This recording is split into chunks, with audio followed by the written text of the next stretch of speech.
Fica aí minha saudação e também para dizer da minha alegria, do meu contentamento em estar nessa mesa. Bom, e também pela oportunidade desses encontros e reencontros, né? Eu agradeço o convite para participar desse 6º simpósio e se agradecer esse convite por tudo isso que eu já disse, né, não fosse o bastante, também eu diria que agradeço esse convite pelo diálogo provocativo que o tema da mesa nos convida, né, que é didática e docência de professores iniciantes em contexto de vulnerabilidade social.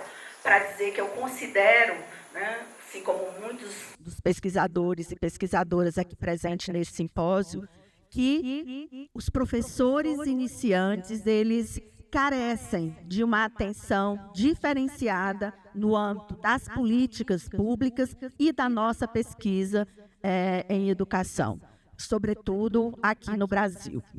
Então, por isso, né, por ser assim, eu considero extremamente alvissareiro termos um evento acadêmico da envergadura desse 6º simpósio e acontecendo aqui, no Rio de Janeiro, numa instituição, né, histórica, numa instituição de luta como é a UFRJ e, sobretudo, numa instituição muito emblemática que é o IBC. Então, eu penso que nós vivemos, e isso é importante porque a gente vive hoje ainda o desafio da retomada da agenda democrática em todas as esferas da vida nacional. E, considerando o resultado das urnas nesse nosso domingo passado, né, em que a gente não pode negar que o Brasil vive uma virada à direita, então é necessário, né, vive uma virada à direita porque a gente tem aí uma composição de bancadas nas prefeituras e nas câmaras de vereadores que é extremamente preocupante. Então, nós vivemos um momento em que é preciso fazer barulho, é fundamental publicizarmos as nossas preocupações, somando força com o debate que as nossas entidades vêm fazendo, a exemplo da ANFOP, a exemplo da ANDIP, a exemplo da própria ANPED, né? Nesses tempos tão difíceis, marcado pela disputa no campo da formação de professores. Então, por tudo isso e muito mais, eu quero agradecer, mais uma vez, a organização do simpósio, e é um registro que faço em nome da minha amiga Gisele Cruz, a quem eu agradeço enormemente pela oportunidade de estar, pela riqueza do evento e, sobretudo, como disse a Gisele, pela oportunidade ímpar de fazermos essa conversa, esse diálogo, que é necessário, é urgente e precisamos, sim, fazer barulho, né? Então, eu fiz um slide. Na verdade, eu registrei aqui meu texto no papel, gente, para eu não me perder e nem falar demais, né? Não me disseram quanto tempo eu tenho. Tá, ixi, Maria, então não dá tempo nem eu falar, já se passaram 6. Eu vou pedir a atenção a vocês para vir para cá, mas trago aqui essa imagem que é do nosso grupo de pesquisa, do Ceará, o Educas, e aqui a gente tem muitos professores iniciantes, né? Pode passar, por favor.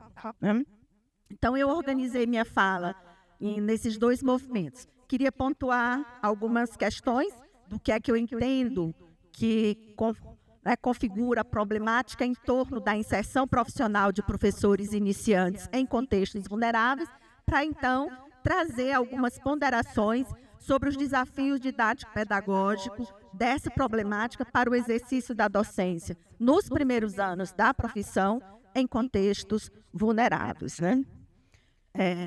Quem aqui é professor iniciante? Temos algum professor iniciante nessa plateia? Se tiver, por favor, aí, pelo menos temos 2, né?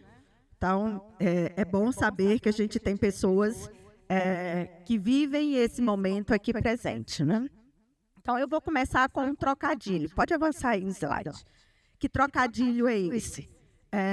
Que o professor iniciante, ele vivencia uma condição profissional vulnerável. E o que é que eu estou querendo dizer com isso? Eu elegi 3 aspectos para explicitar essa vulnerabilidade, que é o professor iniciante, ele não possui um repertório vivencial do trabalho.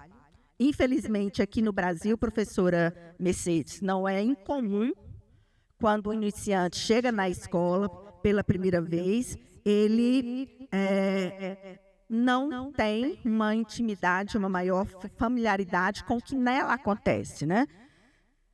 Os egressos da licenciatura no Brasil, grosso modo, ainda experimentam o que eu estou chamando de um contato, uma experiência resumida e superficial com a escola, com a ação docente na sala de aula, com as interações com a gestão, com os pais, as mães, os responsáveis e a comunidade em torno da escola, né, em torno do seu futuro local de trabalho. O que é muito paradoxal, porque é a vivência profissional, a vivência da cultura profissional, do conjunto de valores, códigos, normas, práticas, significados e comportamentos produzidos pela escola, pelos estudantes, pela comunidade, pelos pares, ele é basilar. Esse contato, essa imersão na cultura profissional, ela é basilar. Então, na minha terra se diz que não se aprende a nadar no seco.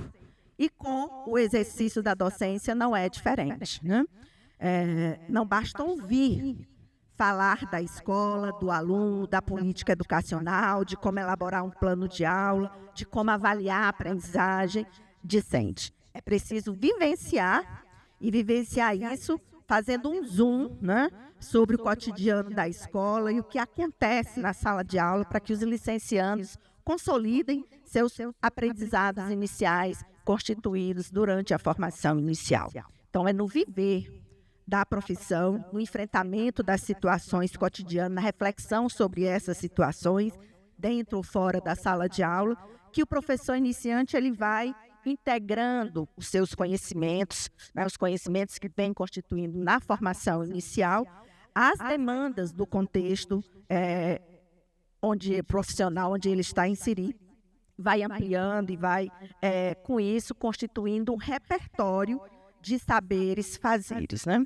E esse é, sim, uma questão quando a gente pensa a problemática em torno do professor iniciante. Um outro que está aí é que o professor iniciante, ele entra na profissão com conhecimentos básicos constituídos, apenas com esses conhecimentos básicos constituídos na formação inicial. Então, ele inicia o exercício da docência com um repertório de conhecimento, em geral, marcada por uma frágil formação para a prática docente, na qual se sobressai o peso da formação teórica e a falta de articulação entre as disciplinas de formação específica e formação pedagógica, como bem registrou a professora Gisele Cruz no texto de 2019. Então, a imersão na cultura profissional durante a formação inicial, ela é fundamental para a aprendizagem na docência. Por onde passa, por onde se efetiva a aquisição, a consolidação dos conhecimentos sobre o trabalho de ensinar. Então, nesse sentido, essa vivência com essa dinâmica, com essa racionalidade própria da escola, do trabalho, ela torna, né, o conhecimento, o repertório de conhecimento profissional do professor, ela vai tornando o repertório de conhecimento profissional do professor mais robusto para que eles possam ir, né, no contexto das suas primeiras experiências, enfrentando com mais segurança, né? Mas, embora assim seja, né? Embora há muito tempo, em 2007, Maria do Céu Roldão tem um texto em que ela diz que a atividade docente é uma atividade socioprática. Embora assim seja, isso esteja muito marcado na literatura, há um distanciamento, né, da formação com o que acontece na escola. Isso ainda é hoje um gargalo histórico, né, nos processos de formação. Tá? E essa fragilidade, esse distanciamento, ela é, eu diria, né, em grande parte, constituída hoje pela escalada da presença das instituições privadas na oferta da formação inicial de nível superior no Brasil, né? Considerando, nós temos aí reportagens recentes, e ontem a professora Luciana Magro aqui nessa mesma bancada, disse que nós temos 80% da formação inicial de professores acontecendo, sendo ofertada pela rede privada de ensino. Outro dado, né, também do INEP, é de que desse universo de 80% da oferta da formação inicial pela rede privada, 62% é em EAD. E isso é muito grave do ponto de vista da constituição do conhecimento profissional docente na formação inicial. Então, a rede privada, né, de ensino superior, ela hoje é a maior responsável pela formação inicial de professores do Brasil. É isso que esse dado nos diz. E é ela que vem formando professores para a nossa rede pública e formando com uma lógica, né, com um pensamento sobre o ensino que é próprio do ensino privado, que não considera as peculiaridades da escola pública, da rede pública, do estudante que acessa a formação pela via da rede pública. E ter isso em vista, no meu entendimento, é fundamental para termos claro as implicações disso sobre a atuação do professor, sobre a constituição, sobretudo, desse conhecimento profissional docente, né? Porque esse conhecimento, como nos diz já Maria do Céu Roldão, ele é fundamental, ele é central, um qualificador da prática docente. E a literatura nos diz sim, não dá para pensar a formação dissociada da prática do campo de atuação profissional, né? E é um campo estratégico para a formação de professores. E, nesse sentido, eu penso que nós temos algo que é muito ilustrativo aqui no Brasil, que é a experiência do PIBID, né? Que é a experiência do PIBID. Então, por que o PIBID a gente proclamado, né, nos estudos que a gente analisa como uma experiência exitosa? Justamente porque ele possibilita uma aproximação orgânica, mais orgânica, pelo menos, com a prática escolar, com a docência e a consolidação do repertório básico de conhecimento sobre a profissão, né, esse conhecimento que se constitui na formação inicial.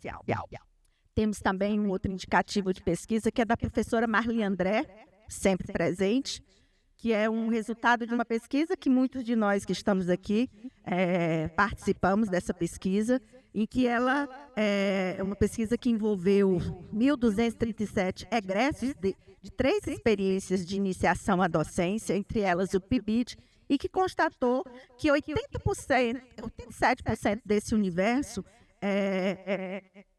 reconhecia a participação em programas de iniciação à docência como uma experiência que facilitou a sua inserção profissional. E essa percepção, quando nós, num outro estudo, recortamos, olhando o caso do Ceará, 263 professores iniciantes, egressos do PIBID, participantes dessa pesquisa maior, coordenada pela professora Marli André, quando eles diziam que a experiência do PIBID possibilitou um defrontar-se mais construtivo em relação aos dilemas do ofício, fornecendo elementos para se reconhecerem capazes de enfrentar os desafios da profissão.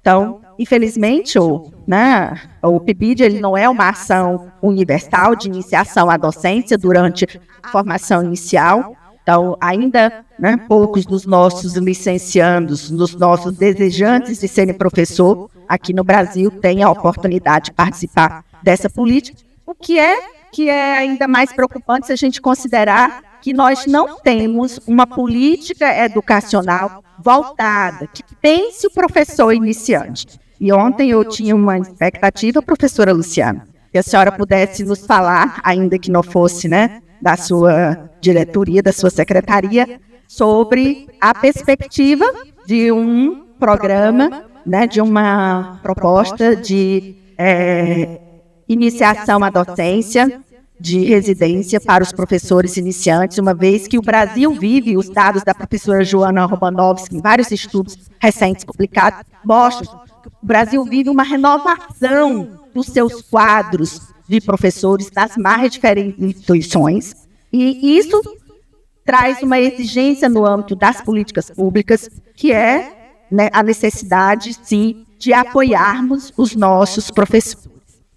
Um outro ponto, né, é que os professores iniciantes, dentro dessa problemática, eles iniciam na profissão sem se reconhecerem como profissional docente. Todos nós que estudamos sobre professores iniciantes já ouvimos falar que os primeiros anos eles são um tempo de travessia, um tempo em que o professor iniciante ele vivencia essa travessia entre estudante e professor. E isso é tenso, e isso é conflituoso, isso é dilemático, né? E ele precisa, sim, de suporte, de apoio, né?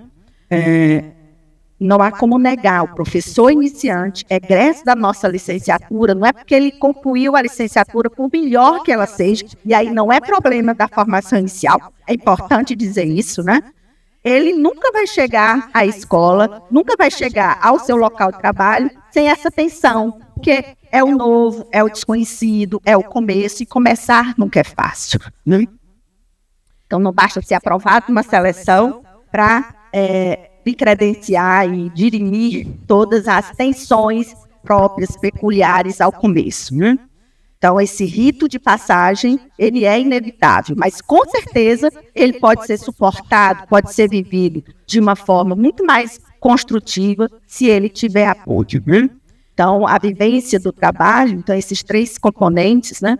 A vivência do trabalho do professor, ele favorece a esse aprendizado experiencial, a consolidação do repertório inicial de conhecimentos profissionais fundamentais ao exercício da docência, que paulatinamente, né, vai permitindo que o professor iniciante ganhe confiança, se sinta capaz e siga, pouco a pouco, equilibrar técnica e emocionalmente, né, se equilibrar técnica e emocionalmente ante as demandas do trabalho. Então, esses três componentes, o acúmulo, né, de experiência, ou a consolidação de saberes e essa ausência ainda da maturidade profissional, a meu ver, eles compõem essa problemática em torno do professor iniciante, né?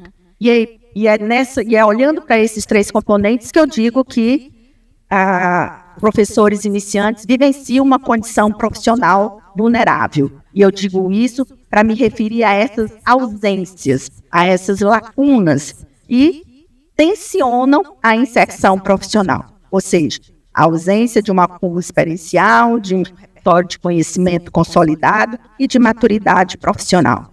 Então, é por isso que a condição de professor iniciante é uma condição de vulnerabilidade, que em última instância, considerando pelo menos esses três aspectos, o professor iniciante ele começa a profissão carecendo de firmar diante de si mesmo, que é uma cobrança, né, da gente com o próprio espelho, diante dos pares, dos alunos e da sociedade como um todo.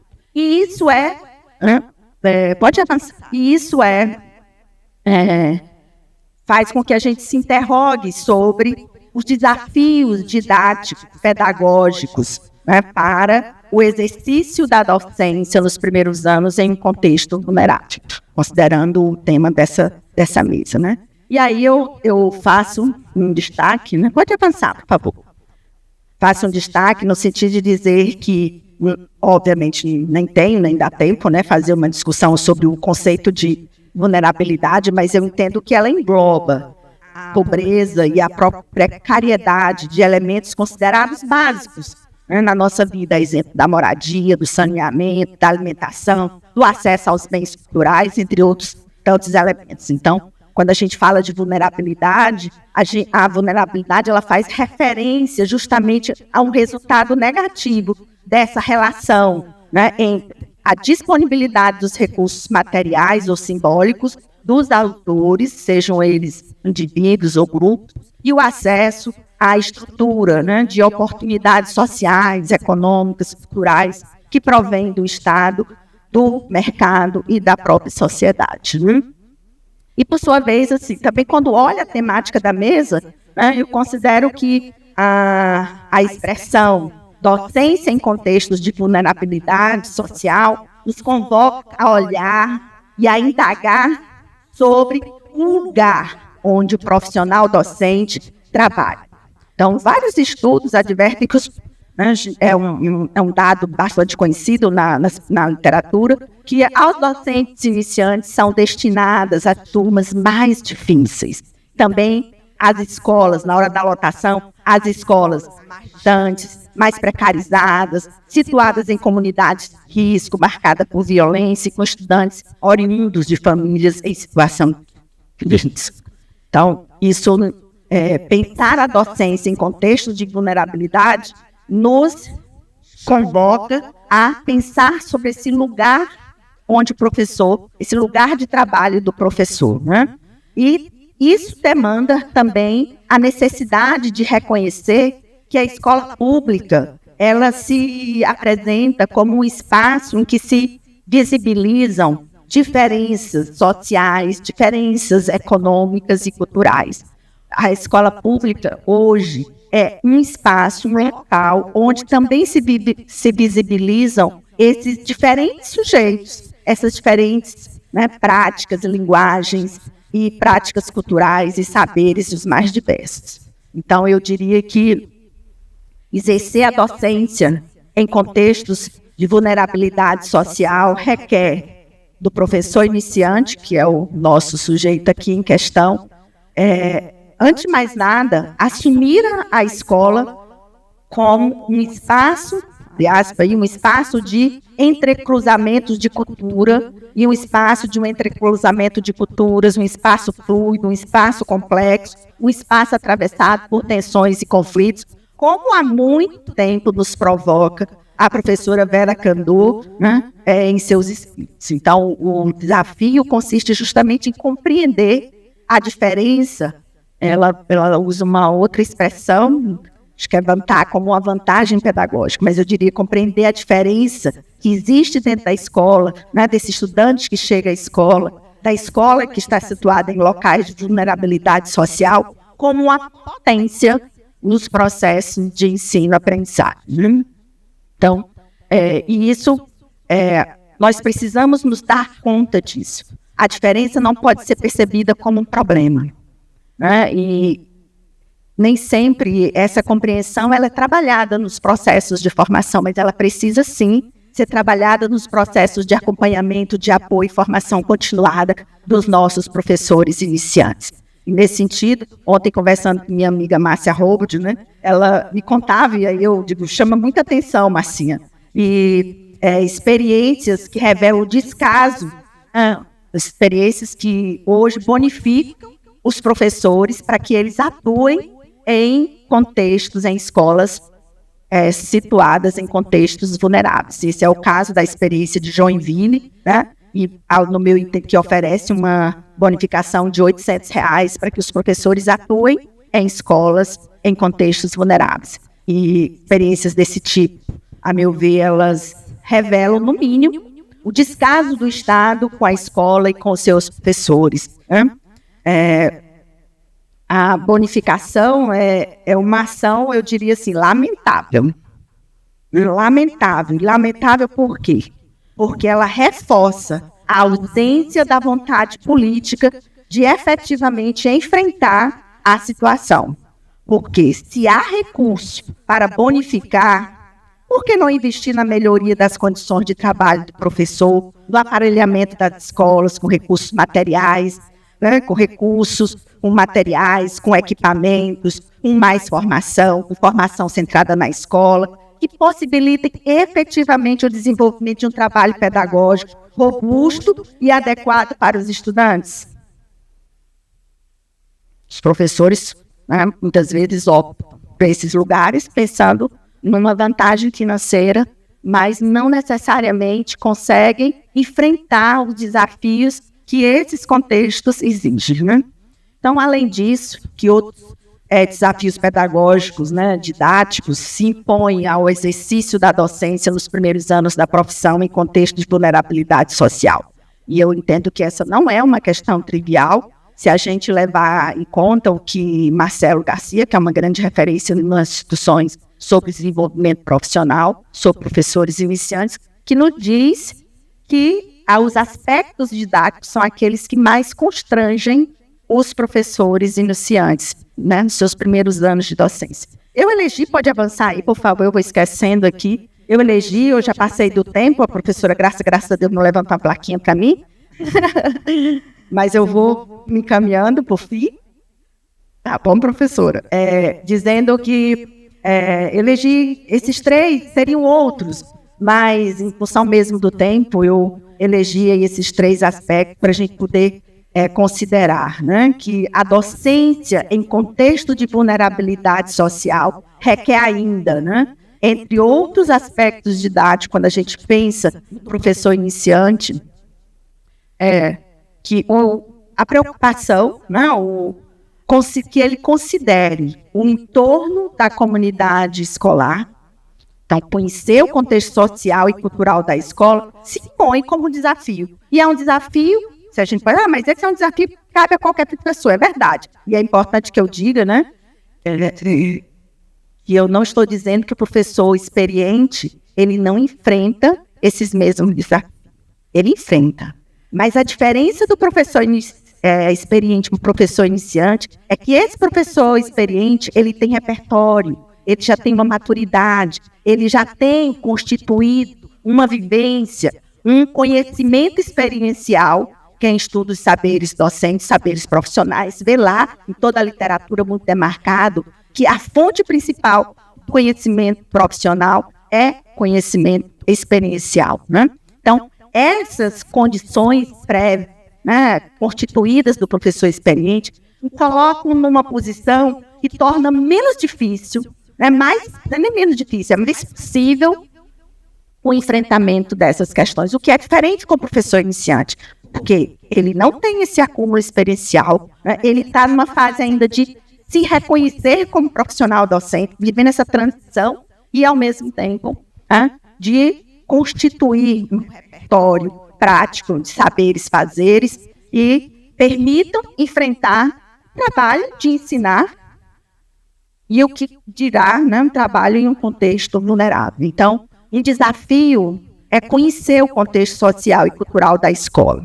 E eu diria que, assim, exercer a docência em escolas situadas na periferia, escolas localizadas em contextos com índices elevados de violência social, ou mesmo escolas com infraestrutura básica e pedagógica precarizadas, requer do iniciante que ele busque conhecer e compreender onde ele está inserido, como se estabelecem as relações sociais fora e dentro da escola. E, a partir disso, como organizar a sua presença e atuação na escola, né? Então, é preciso saber chegar, né? Porque o nosso estudante, ele vem com as marcas da sua vivência social. Então, para além disso, né, na atualidade, eu considero que as demandas, né, as pautas mesmo de inclusão, das práticas de inclusão, pessoas com necessidades específicas, de inclusão das práticas culturais, das questões de gênero, das questões étnicas, elas requerem desse professor iniciante uma atitude de respeito e de acolhimento pedagógico na prática docente. E que são, ainda importante que a gente diga, no currículo de formação no Brasil, pautas que, ora, ainda começam a emergir nos nossos currículos. Se eu considerar o currículo do curso de pedagogia onde eu leciono, que é na Universidade Estadual do Ceará, então, gente, se for olhar a matriz curricular, você encontra pouca discussão sobre essas questões, e isso não é tão diferente em relação a outros contextos nacionais. Então, essa é uma demanda que eu diria que ela é exigente emocionalmente, ela é exigente culturalmente para os nossos professores. Ainda mais se novamente nós considerarmos o dado que a professora Luciana Magno trouxe ontem, né? Quem são hoje os nossos desejantes de serem professores? São professores que vêm de estratos sociais que, em geral, não têm uma vivência cultural ampla, né?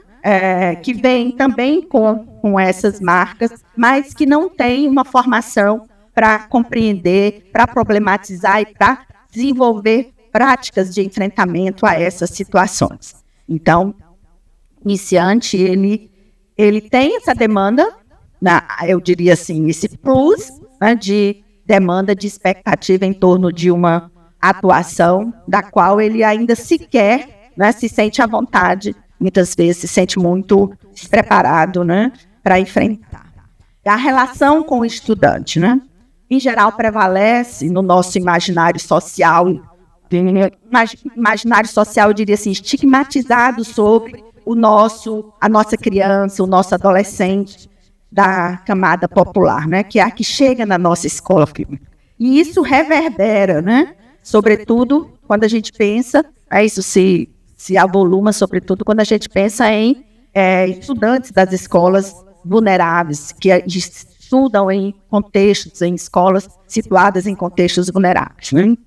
Então, o fato é que o nosso estudante da escola pública, ele não corresponde a esse imaginário social do aluno ideal, né? Desse aluno universal. Na verdade, o discente, ele tem uma vida, o discente que atua em escolas, né, em contextos vulneráveis, ele tem uma vida que é marcada pelas ausências, da família, ausência de acesso a bens culturais, ausências de marginalização de toda a ordem, né? Que vai requerer do nosso professor iniciante habilidades maior na gestão das interações sociocognitivas na sala de aula e na escola, né? E torna ainda mais complexo esse processo. Então, é necessário conhecer e entender o contexto social e cultural do aluno e agir de maneira adaptável, ou seja, pensar a sua ação didática, né? Pensar a sua prática de maneira adaptável para desenvolver o potencial discente na escola. Então, essa demanda, no meu entendimento, ela desafia o professor iniciante a buscar enxergar e incorporar no contexto da sua ação pedagógica esses cidadãos, seus direitos concretos, né, legais, formalmente assegurados, suas vivências pessoais concretas, adaptando sua ação didática e, sobretudo, assumindo uma prática mais atenciosa, mais compreensiva, mais sensível, mais dialógica, colaborativa. E isso não é fácil, porque, em geral, os nossos professores iniciantes, eles também não veem essa vivência. E se a gente lembrar daquele dado que 80% vem da rede privada com uma lógica que desconhece o que acontece, né? Uma lógica que é diferente de pensar a educação pública, democrática, laica, que não é essa perspectiva e a defesa da rede privada de ensino. Então, isso é muito desafiante, né? E o último ponto, a contextualização do ensino. Com isso, eu quero dizer o quê? Quero lembrar que o estudante da escola, né, situada em contextos vulneráveis, ele se comporta em sala de aula com a sua percepção de mundo, ou seja, com as suas vulnerabilidades sociais, elas influenciam a sua relação com o conhecimento no contexto da prática educativa, e isso, de algum modo, reverbera em sua aprendizagem. Então, é necessário que a prática docente parta do reconhecimento das diferenças presentes na escola, na sala de aula e fora da escola, né? Isso fazendo o quê? Desocultando, a meu ver, o grande desafio da contextualização do ensino em escolas situadas em contextos vulneráveis desocultar, isso que eu estou chamando de desocultar as diferenças mediante a valorização das histórias de vida e das identidades culturais dos discentes. Estimular o diálogo, o respeito mútuo e a construção de pontes entre o conhecimento desse discente que vive, que vem, né, de situações de risco, e o conhecimento curricular, que é o que a escola, né, trabalha e é centro ali do trabalho do professor. E tudo isso requer que o planejamento, e aí lembrando da Letícia, né, que está estudando planejamento, incorpore, né, os saberes, as práticas, as vivências sociais e culturais do estudante, que a prática do planejamento, que ao planejar o professor pense, né, e utilize efetivamente em sua prática múltiplas linguagens, então assim, usar o rap, usar a poesia, usar o cinema, enfim, as múltiplas linguagens, né, e só tem uma ou duas mídias e materiais didáticos os mais diversos. E quando eu digo materiais alternativos, né, porque na escola falta tudo. Né? Infelizmente, nossas escolas, sobretudo aquelas vulneráveis, elas vivenciam uma condição tal de precariedade, o que é extremamente também paradoxal, porque nas escolas situadas em contextos vulneráveis, deveríamos ter políticas focalizadas, políticas que potencializassem a possibilidade das escolas fazerem a diferença. E a ausência de condições objetivas de trabalho do professor faz com que, muitas vezes, a prática desse professor não possa, né, não consiga chegar como deveria chegar a esses estudantes. Então, eu diria que o desafio, né, desse professor iniciante é justamente desenvolver uma prática pedagógica marcada pela diferenciação, que também é extremamente complexo, uma vez que, na nossa formação inicial, e a ausência de suporte de formação continuada para isso, também não nos ensina, nós não temos no nosso repertório como fazer essa diferenciação. E é preciso aprender. Né? Essa é uma questão que está aí, né? Que é exigente do ponto de vista cognitivo para o professor iniciante, do ponto de vista pedagógico, do ponto de vista emocional. Então, por tudo isso, é que eu digo que exercer a docência, pode passar, por favor, nos primeiros anos, né, em contextos vulneráveis, e aí já estou terminando, professora Graça, exige apoio pedagógico institucional para que o professor iniciante não se desestimule, não desacredite na sua capacidade de ensinar e, principalmente, não desista da docência. Os estudos que discutem a docência em contexto de vulnerabilidade mostram, primeiro, a ausência de estudos sobre isso, e aí indico, tem um texto Saulo e da Sarlene, né, que são um texto muito interessante, ele faz um levantamento sobre pesquisas sobre docência em contexto de vulnerabilidade, é ínfimo o número de pesquisas sobre isso, ínfimo mesmo, de 1.000 e tantos estudos que existem sobre vulnerabilidade, menos de 15, né, abordam a docência em contextos de vulnerabilidade. E hoje um dado que é relevante é a desistência. A professora, embora não tenha tocado aqui, mas nós temos muitos estudos que mostram uma tendência de desistência. Ninguém mais quer ser professor. É preciso, então, tornar a carreira, né, tornar a profissão mais atrativa. E tornar a profissão mais atrativa exige, né, plano de carreira e salário. E um plano de carreira e salário que efetivamente valorize o professor e o seu trabalho e que não nos dê apenas bonificações, porque elas não fazem, né, elas não nos asseguram condições efetivas para fazer a diferença. Né?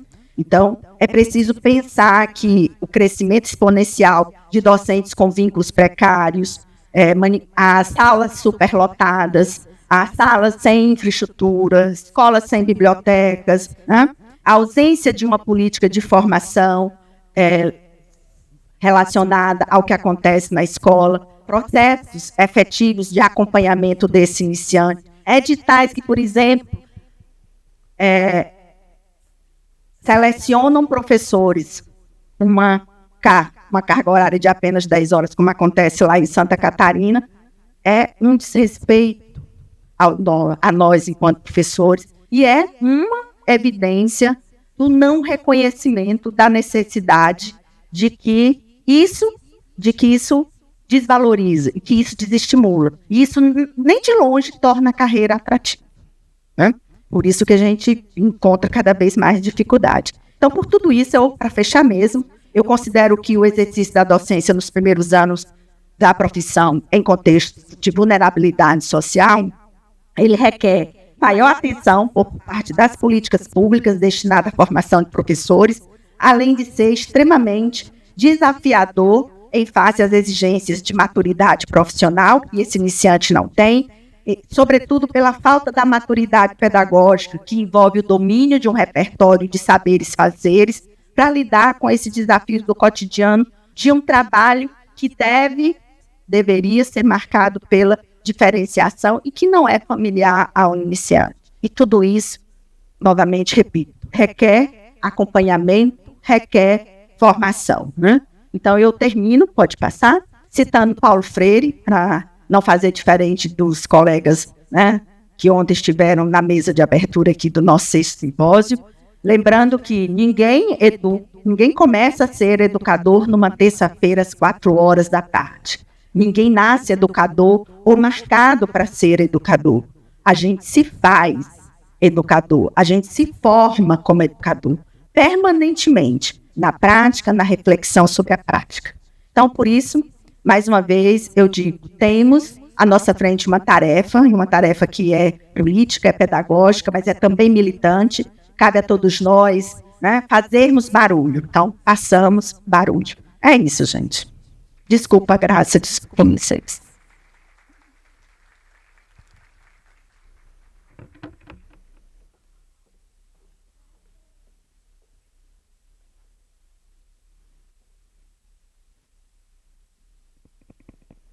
Então, agora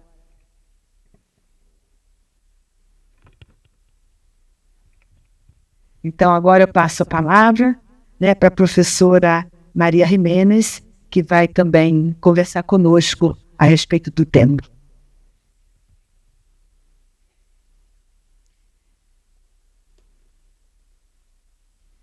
Bueno, buenos días. Ahora viene la sección de español. Mi nombre es María Mercedes Jiménez, soy una mujer de 53 años, tengo el cabello corto, una parte con muchas canas, tengo un vestido negro y un collar de artesanía colombiana de color azul aguamarina. Bueno, muchas gracias también de una vez a las intérpretes que sé que van a hacer un esfuerzo por traducir en español y en lengua de señas. Voy a intentar hablar despacio, pero también antes de empezar les voy a pedir el favor que levanten la mano de las personas que están en el auditorio, quienes son estudiantes de pregrado o de graduación. Ok. Quienes llevan más o menos trabajando entre 1 y 3 años. Por ahí veo 2 manos, ok, muy poquitos, que lleven entre 3 y 10 años trabajando en la escuela, en universidad, que lleven más de 10 años trabajando como profesores y profesoras de distintos niveles educativos. Ok, listo. Como vemos, tenemos un grupo variado, que justamente nos da esta noción de que la carrera docente es un trayecto, es un continuo, y nos hemos situado en este simposio en una etapa que es la inserción profesional entre terminar el pregrado y empezar a trabajar. Sin embargo, también los invito a que a aquellas personas que ya llevan un poco más de tiempo de ejercicio docente recuerden esos primeros días, esa llegada a la escuela, esa primera vez que entraron al aula o que llegaron a la institución y les dijeron, aquí están las llaves, allá los están esperando los niños, o también que les dijeron, bueno, hoy les vamos a hacer una inducción, les vamos a contar rápidamente en qué consiste, les damos los materiales, los documentos institucionales y ya puede empezar, ¿cierto? Entonces, es para situarnos ahí. Gracias a la profesora Isabel porque ella hizo ese contexto de la vulnerabilidad. Creo que coincidimos con muchas de las cosas que ella mencionó. Yo no me voy a concentrar tanto en eso. Siguiente, por favor.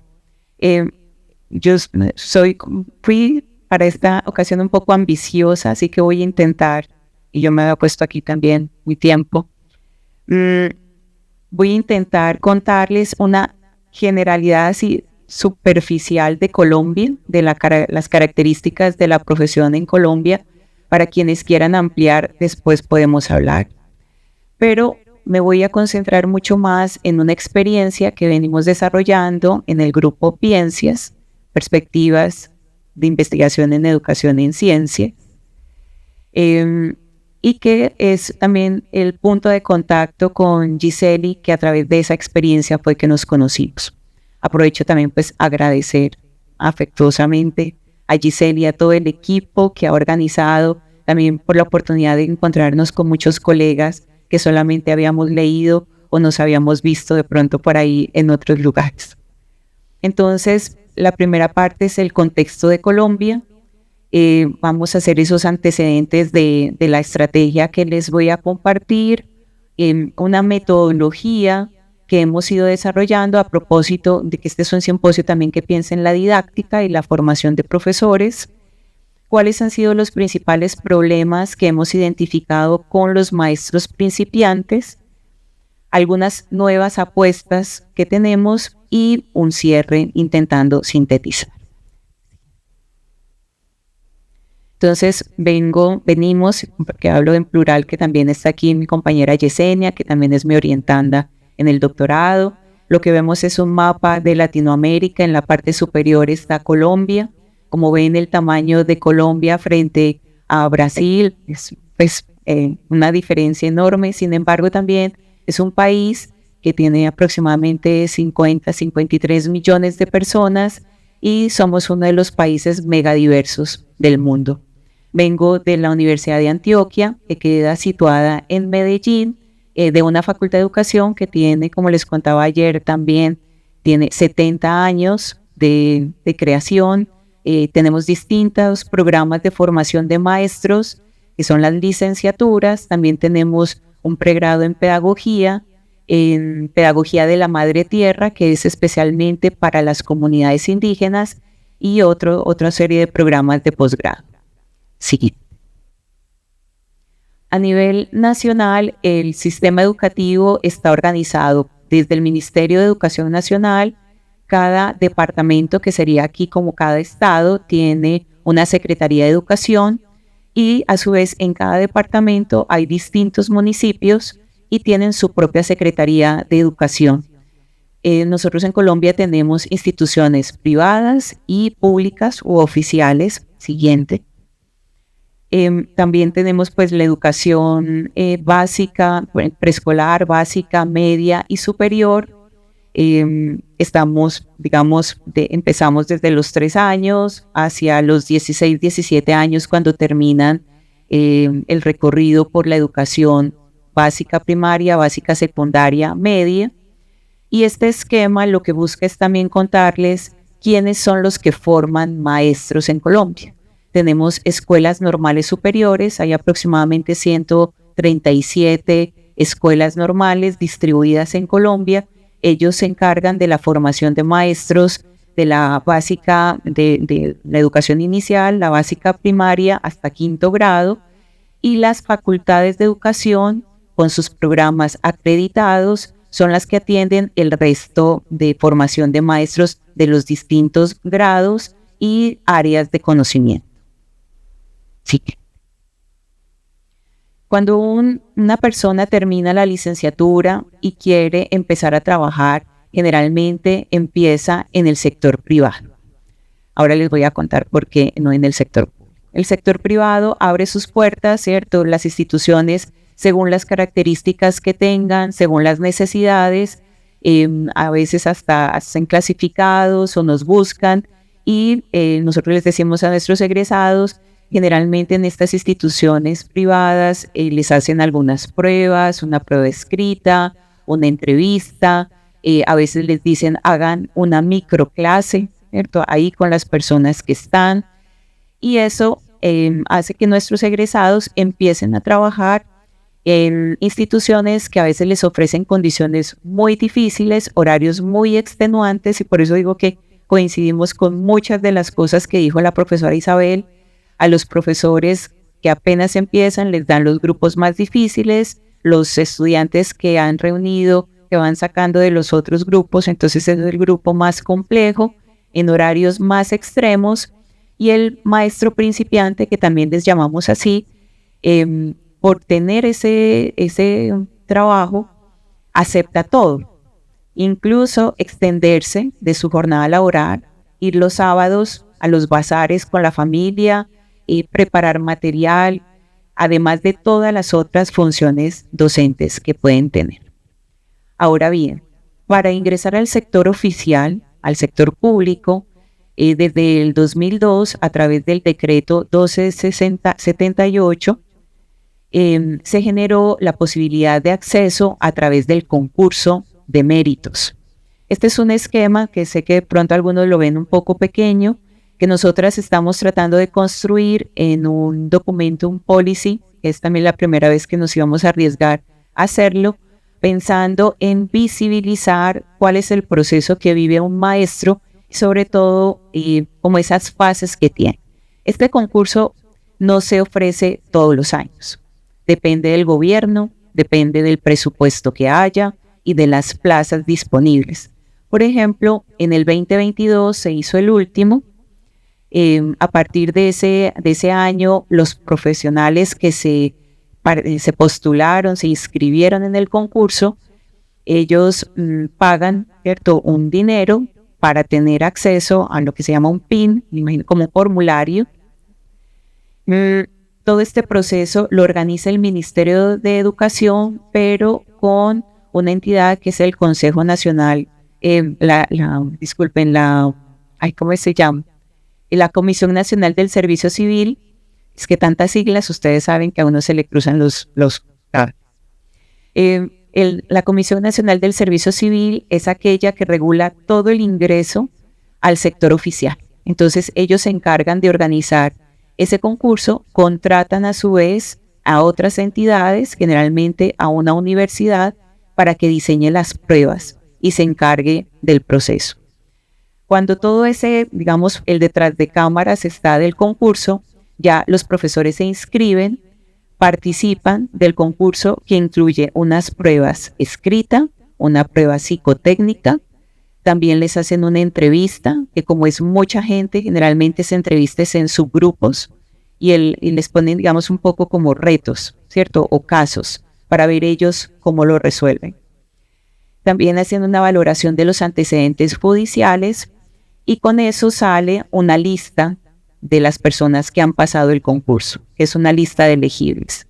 Si no pasan, pues algunos hacen reclamación o les toca esperar a que salga otro concurso. A veces puede ser rápido, a veces pueden pasar 5 años sin que haya concurso. Los que pasan llegan a un momento que se llaman las audiencias públicas.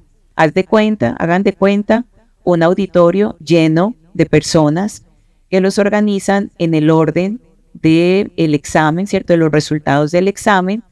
Paralelamente les han dicho cuáles son las plazas disponibles, cuáles son las instituciones disponibles, y a cada uno lo van llamando y la persona dice, yo quiero ir a tal institución.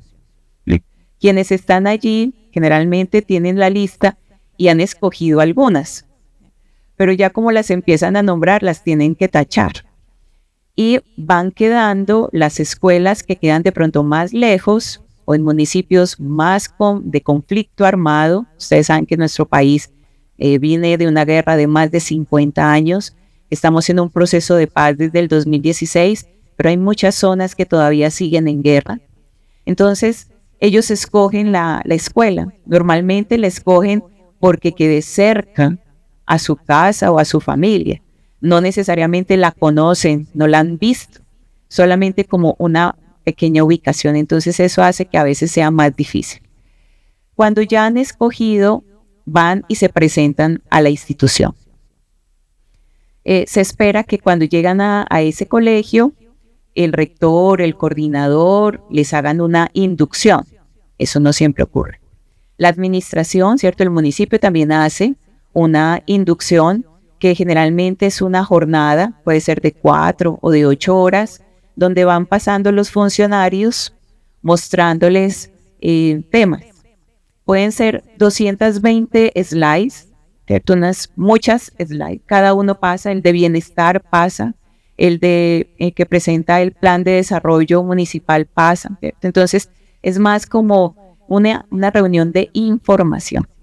Cuando llegan al colegio, entonces empieza lo que se llama el periodo de prueba, que puede ir entre 4 meses a 1 año.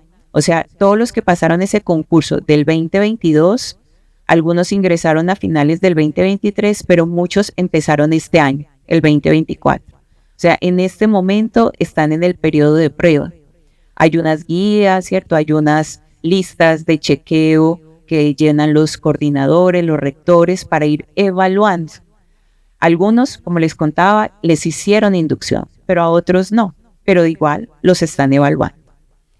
Cuando pase ese tiempo, se hace ya la evaluación y según la calificación, ese profesor ya se vincula formalmente o no. ¿Hasta ahí vamos? ¿Hasta ahí vamos? ¿Sí? ¿Siguiente? Tenemos un documento del Ministerio de Educación Nacional del 2013 que habla de los sistemas que conforman la formación de profesores, los lineamientos de política, y entonces se supone que en Colombia tenemos 3 subsistemas.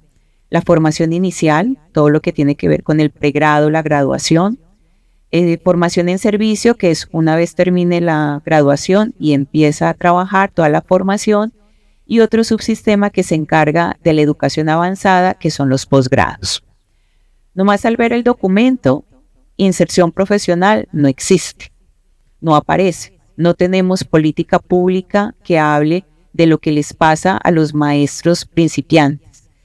Entonces, esta ausencia hace que no sea visible, que seamos pocas personas en Colombia que hablamos del tema, y aunque nosotros decimos a veces como un sirirí, no sé, aquí un pájaro que haga un poquito de ruido, ¿cierto? Como un sirirí, nosotros lo que hemos estado haciendo es esta propaganda, contando nuestra experiencia, invitando a otros a pensar en los egresados de la formación inicial, no solamente para convocarlos a los procesos de autoevaluación y acreditación, sino pensar en los egresados como aquellas personas que tienen unos saberes profesionales muy importantes que nos ayudan a ver la formación inicial y también la formación continua, ¿cierto? Entonces, ahí es donde me sitúo y vamos a seguir. Ahora bien, como les decía, es como una provocación para que después puedan buscar un poco más de Colombia, podemos conversar. El siguiente punto tiene que ver con la experiencia que venimos realizando desde el 2015. Yo terminé mi doctorado en el 2013 y a propósito de un análisis que hice de casos de egresados voluntarios que me ayudaron a entender cuál era ese conocimiento profesional del maestro principiante, la fase que siguió con unas colegas fue, bueno, ya hemos empezado a identificar problemas de los maestros principiantes, ¿qué vamos a hacer con ellos? Muy como de manera intuitiva, con la revisión de literatura que teníamos de otros programas de acompañamiento, resolvimos empezar a hacer unos encuentros los días sábados, haciendo una convocatoria abierta y voluntaria a los egresados, inicialmente solo de ciencias naturales.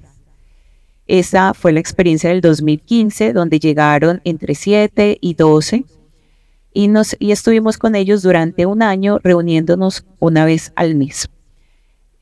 Arrancamos con estos encuentros, que nosotros les decimos talleres, pero como sé que en el portugués es la palabra oficina, para no confundirme entre oficina, taller, escritorio, que son todas palabras que para nosotros significan cosas distintas, entonces les voy a decir encuentros, ¿cierto? Pero me voy a referir a talleres. Entonces, empezamos a diseñar una metodología que parte de la identificación de cuáles eran los principales problemas que manifestaban esos egresados.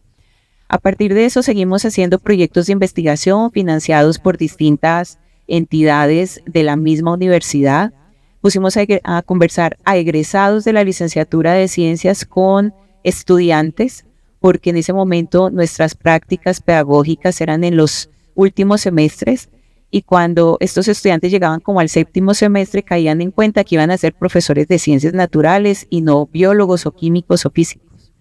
Entonces hicimos esa experiencia que la llamamos compartiendo experiencias, construyendo identidad profesional docente, y nos gustó mucho también pensar que esas relaciones podían darse, ¿cierto? No solamente teníamos que enfocarnos en los maestros principiantes, sino también invitar a los del pregrado que quisieran voluntariamente estar.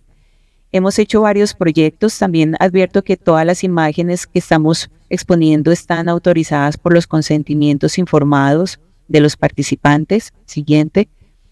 En el 2019 también tuvimos ese último proyecto financiado que fue entre el 2019 y 2020, que nos tocó la pandemia, ¿cierto? Entonces esos problemas que habíamos identificado en septiembre del 2019 se modificaron totalmente hacia marzo del 2020.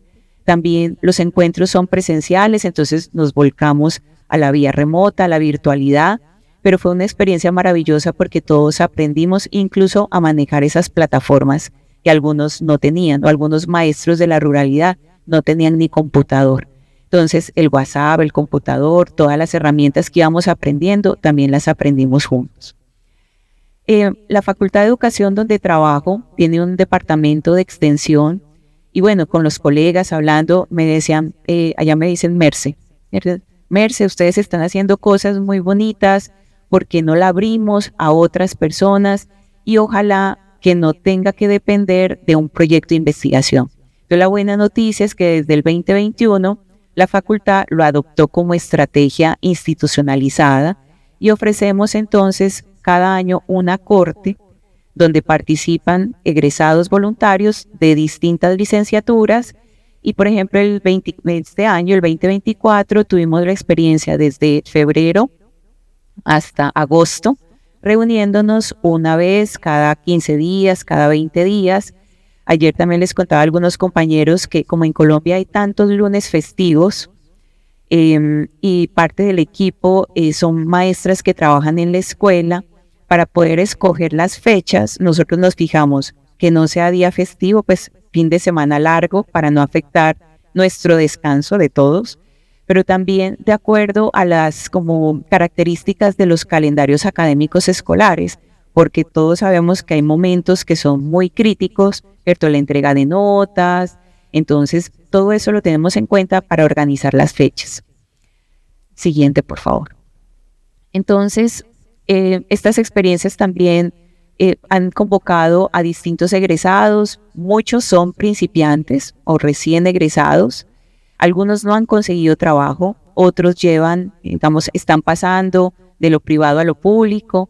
Este año, por ejemplo, tuvimos muchos que habían pasado el concurso y estaban llegando a esas instituciones.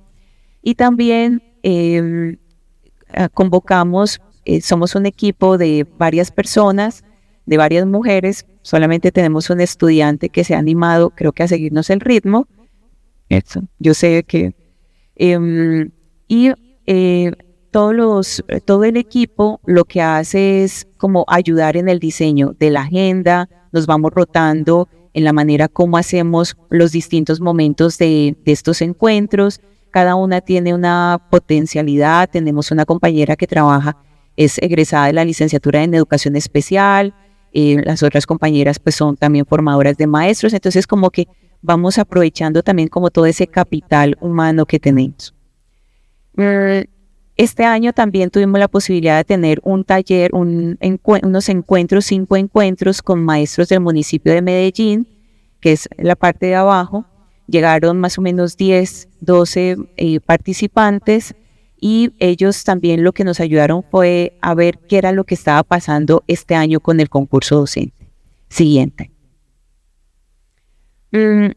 La metodología, y aquí paso también al tercer punto. Como les contaba, somos un equipo de maestras que trabajan en la escuela, de maestras universitarias. También tenemos el apoyo de 2 colegas de Canadá, la profesora Mónica Sivirini de la Universidad de Quebec en Chicoutimi, y la profesora Adriana Morales, que es una colombiana radicada en la Universidad de Montreal, y ellas a la distancia desde los primeros proyectos también han sido nuestras pares para validar, para generar publicaciones, pero también fueron quienes nos ayudaron también a estar en enlace con el CRIFPE para quienes estén interesados, que es un centro de investigación interuniversitaria de Canadá, que es muy importante para todas las relaciones que queremos hacer. Los participantes generalmente son pues maestros en ejercicio de distintos niveles educativos, de distintos tipos de contratación, también de historias de vida distintas. Algunos van de municipios lejanos. Hemos tenido egresados que llegan, tienen que viajar 4 horas o 3 horas y llegan un sábado voluntariamente, gratuitamente, ¿cierto? Entonces también para nosotros ha sido muy importante porque finalmente también estamos en una universidad que tiene muchos afectos, así como la Universidad Federal de Río y muchas de las universidades de ustedes. La universidad genera ese afecto y eso hace que las personas también vuelvan. En los encuentros lo que buscan es que sean espacios abiertos. Nosotros nos distanciamos un poco de la mentoría, por eso ahora te decía Isabel, nosotros no trabajamos, digamos, el estilo de programa mentoría, sino más grupos colaborativos o grupos de práctica, porque nos gusta pensar en una relación un poco más horizontal de trabajo colaborativo, donde todos tenemos unos saberes para compartir, unas experiencias para tener en cuenta, y por eso entonces nuestros encuentros lo que buscan es que podamos hablar, escuchar, discutir. Entre todos podemos también generar estrategias, o al contar una estrategia le puede servir al otro. Entonces, esa es, digamos, un poco la característica de nuestros encuentros. Siguiente. Entonces, la metodología también la hemos centrado en esta estrategia que se llama el taller pedagógico, sobre todo de esta autora, Ana Hernández, que lo que busca es que sea un encuentro, una oportunidad de aprender con el otro, donde también hay un intercambio, estamos pensando entre todos en nuestro desarrollo profesional, como les decía, una relación simétrica. Siguiente. ¿Cómo identificamos los problemas? Esto también les puede servir a algunos que estén pensando. Nosotros utilizamos distintas estrategias, hemos adaptado un cuestionario que hizo el profesor Reyes, un chileno que estudió con el profesor Carlos Marcelo. Nosotros les solicitamos autorización, hicimos una adaptación de ese cuestionario que está dividido en 4 dimensiones, la dimensión personal, de aula, institucional y social, y tiene 36 ítems. Nosotros también le aumentamos una casilla que diga otros problemas. También a veces hacemos con fichas, les damos papeles a cada uno de los integrantes, los participantes, y les decimos en cada papel coloque una tensión, un problema, algo que lo esté como molestando en este momento. Y después con esas fichas hacemos como una organización, como una categorización. A partir de esa explicitación de los problemas, priorizamos cuáles son factibles de trabajar en un proceso de formación. Porque salen unos que pues se salen de nuestras manos. Sale siempre la remuneración económica, obvio, ¿cierto? Pero eso no está para nosotros fácil de resolver. Entonces, con esa priorización diseñamos los temas que vamos a trabajar en los encuentros siguientes. También en alguna ocasión hicimos otro cuestionario de saberes y formación que nos facilitó el CRIPE. ¿Cuáles han sido, y ahí paso también al cuarto punto, cuáles han sido esos principales problemas que hemos identificado?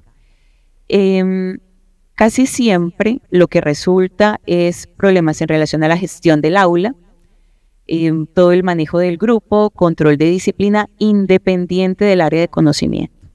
Incluso las compañeras de educación especial manifestaron dificultades con esto, porque tenemos aulas integradas, aulas numerosas, con condiciones muy difíciles.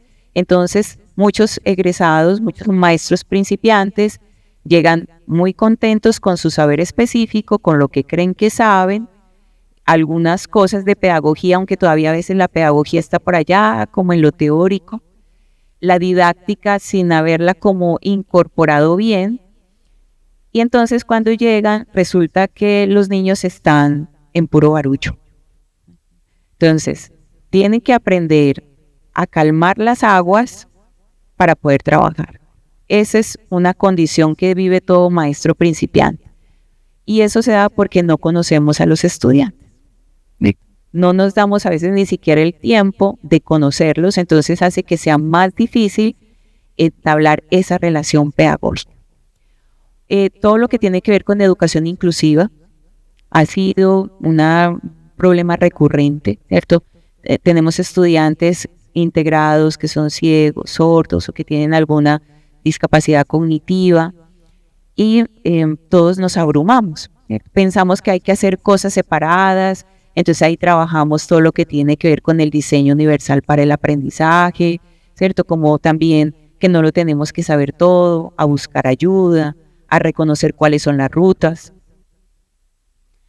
Y también, digamos, ponemos en un grupo grande cómo enfrentar la realidad escolar. Generalmente, y no, puede ser que aquí también les pasa, a muchos maestros les toca llenar muchos formatos, ¿cierto?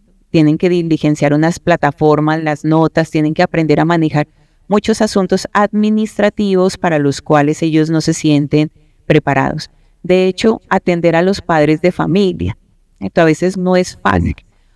Y ahí yo también voy dando algunas estrategias. Entonces, una de las egresadas nos dijo, una coordinadora me recomendó que cuando una mamá, un papá llegue muy bravo, porque cómo me calificó al niño, es que usted no sabe, llegan así. Entonces, ¿qué puede aplicar? La estrategia del sándwich, Entonces, primero le dice algo bueno de su hijo. Algo bueno, no es planito de tal, no, él trabaja tan bien los dibujos, así tan. Después, en el sándwich, lo que le quiere reclamar, lo malo. Pero imagínese que hizo esto, que le pegó al niño, que la cosa mala que haya hecho. Y al tercero, la palabra clave. Yo estoy muy preocupada, mamá. ¿Cierto? Yo estoy muy preocupada porque es que imagínese que él tiene estas potencialidades y aunque no crean, funciona. ¿Cierto? Entonces ya la mamá o el papá como que baja, ¿cierto? Y dice, está preocupada por mi hijo. Entonces, esas estrategias salen en los encuentros.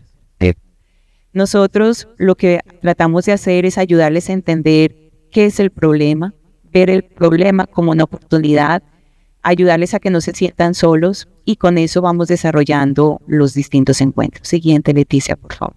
Que aquí ya empiezo a correr. Este año, el año pasado y salieron más explícitamente dos grandes problemas. Manejo de emociones y convivencia escolar. El relacionamiento con los directivos. A propósito de ingresar este año, hubo un cambio muy fuerte, no solo de maestros, sino también de coordinadores y rectores. Una escuela donde llega el rector nuevo, el coordinador nuevo y 30 o 50 profesores nuevos. Ese histórico de la escuela se perdió. Entonces hace que toque volver a organizar todo eso. Entonces la convivencia ha sido un tema muy importante. Siguiente. Aquí vamos a pasar rápidamente. Estas son algunas de las representaciones que hacen los participantes después de identificar los problemas de manera individual. Generalmente los ubicamos, ¿cierto? Para que ellos en grupo traten de conversar y hagan una representación que sintetice esos problemas. Entonces, sé que no lo van a ver desde allá, pero como para las imágenes, ¿cierto? Entonces, Leticia, porfis. Este árbol, ¿cierto? Esta que pues ya se imaginan la cruz, ¿cierto? También como que significa todo lo del autocuidado, las relaciones. Siguiente. La persona pensando, ¿cierto? Todo lo que está pensando, viviendo. Y que me encanta, no, todos me gustan, pero digamos, es súper significativo porque muestra justamente lo que vive el maestro principiante. La expectativa, el arco iris, el sol, el camino libre. Pero llega a inserción, llega a su trabajo y nubes, ¿cierto? Oscuridad, miedo, motivación, tiempo, el camino, ¿cierto? Entonces, eso es lo que viven muchos maestros principiantes. Siguiente. Ahora, el quinto punto, las apuestas, lo que hemos hecho. Hemos hecho artículos, no publicamos tanto como deberíamos, Sin embargo, estamos muy dispuestas a contar nuestra experiencia. Nos han llevado a Chile para contar nuestra experiencia. Y me va a pasar unos minutos, profesora María, pero ya. Y también lo que hemos optado es por encontrar distintas formas de divulgar nuestro conocimiento. Tenemos un producto que lastimosamente no tenemos muchos, mejor dicho, traje para mostrarles. Hicimos una bitácora para el maestro principiante. Realmente es una agenda. A todos los maestros nos gustan las agendas, ¿cierto? Nos gustan las agendas. Y lo que escogimos es que cada mes tiene un tema de los que identificamos como problema, ahora lo volcamos como una estrategia. Entonces, por ejemplo, marzo, el cóctel de emociones. Entonces, tiene un pequeño texto, tiene algunos tips y algunos de los meses tienen un código QR para que los lleve a un documento si quieren ampliar.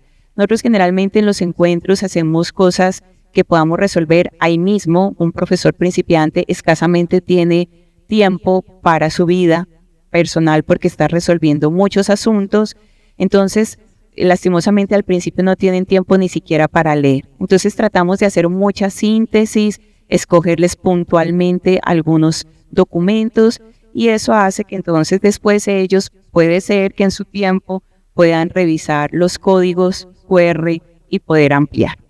Entonces este fue, digamos, un producto que lo hicimos con toda esa información que habíamos obtenido. Entonces también hicimos al inicio del 2023 una actividad de lanzamiento, invitamos a todos los maestros que habían participado en los encuentros para regalarles y este es un material que les damos a los participantes en los encuentros. Y la otra estrategia que también los invitamos es que una de nuestras compañeras, después de terminar su doctorado y como ya no tenía nada más que hacer, y eso va a quedar grabado, entonces Adriana después lo va a ver, y yo la molesto mucho. Su sueño también, y es un sueño maravilloso, que es ser locutora.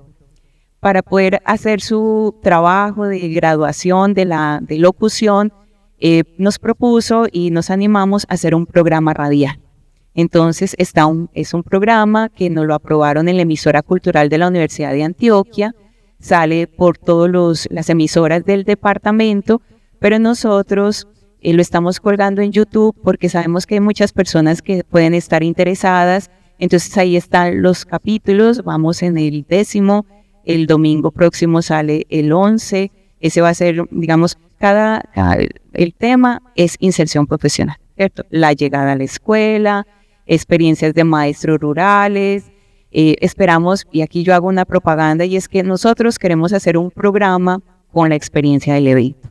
Si algunos se animan ahora a contar algunas narrativas, puede ser en portugués o si se animan a hacerlo en español, podemos grabar pequeñas piezas para que después lo podamos organizar en el programa. Entonces, esta es una apuesta también pensando en que lo que estamos haciendo llegue a maestros que no están cerca a Medellín y esperamos pues que funcione. La siguiente, los aprendizajes que hemos obtenido entonces tienen que ver con que definitivamente esta forma de trabajo con los maestros principiantes ha sido una posibilidad para encontrarse con otros colegas, ver que hay cosas similares y mirar ese mismo asunto desde un punto de vista distinto. Que esos problemas de los profesores principiantes son particulares, son diferentes a los de la formación inicial y son diferentes de los que llevan más tiempo. Entonces, en esa particularidad hay que concentrarse. Por eso es tan difícil generalizar, por eso puede ser tan difícil generar una política pública, porque cada grupo también puede tener unas necesidades, cada época tiene sus necesidades. Lo que nosotros promovemos es que ellos narren esas experiencias, hagan esa catarsis y que no se sientan solos. Siguiente. La relación con los contextos. El contexto es definitivamente un factor que influye mucho. Y en ese contexto están los colegas, los padres de familia, los coordinadores, los rectores. Entonces tenemos que fortalecer los lazos con esas entidades. O sea, la triada fantástica sería universidad, escuelas, administración. Nosotros vamos poco a poco, hemos hecho algunos pinitos, pero sé que nos falta mucho. reconocer la relación emocional y racional de la docencia. A veces la trabajamos por separado, pero definitivamente lo personal y lo profesional van de la mano. Esa responsabilidad social que tenemos las facultades de educación no termina cuando ellos se gradúan, tiene que continuar. Siguiente, el trabajo colaborativo, lo rescatamos, ¿cierto? No es suficiente saber la disciplina, necesitamos estrategias para articular esos distintos saberes profesionales, y el taller pedagógico para nosotros ha sido una estrategia fantástica. Puede ser que a algunos de ustedes les sirva. Vamos cerrando. ¿Alguna bibliografía? Esta presentación también yo se la dejo a Giselle y después para qué. Y no quería terminar sin antes leerles una pipoca pedagógica. Nosotros también utilizamos la estrategia brasilera de pipoca pedagógica. Tratamos pues de hacer una adaptación, ya nos entenderán. Es una narrativa corta. Esta es una narrativa que hizo una de nuestras últimas participantes, que Carlos Mario la conociste, creo. Carlos Mario, el profesor de Chile, de la universidad, que también nos va a acompañar. Él tuvo la oportunidad también de ir a Medellín y nos acompañó en uno de los encuentros. Y como producto final de ese taller era que cada uno hiciera su pipoca. Entonces les voy a leer lo que escribió la profe Daniela y que nos dio la autorización para presentar. A veces aparece el miedo y con él la angustia. A veces aparece el abrazo dibujado en una sonrisa. A veces aparece la frustración en un profe no entiendo, o camuflada en un bostezo, grito o golpe o mal comportamiento. A veces aparece la ternura y el amor en una nota que dice: profe, te quiero mucho, gracias por lo que nos enseñas. A veces aparece el malestar, ¿y yo qué hago aquí? Cuando me cierro y no me permito escuchar o comprender, simplemente porque ese día no me siento bien. A veces aparecen las preguntas curiosas que me encanta escuchar y responder, y en las que también me doy el lujo de decir, no sé la respuesta, pero te prometo que aprenderé para poderte responder. A veces se enfrenta la niña a los niños del salón, porque a veces es difícil mostrarnos desde un lugar que no sea ese, el de la niña vulnerable. A veces en el aula. Cada día es una veces en el aula, porque no siempre será igual. El aula cambia y transita, así como cada una de las personas que allí se encuentran. Siguiente, y muchas gracias.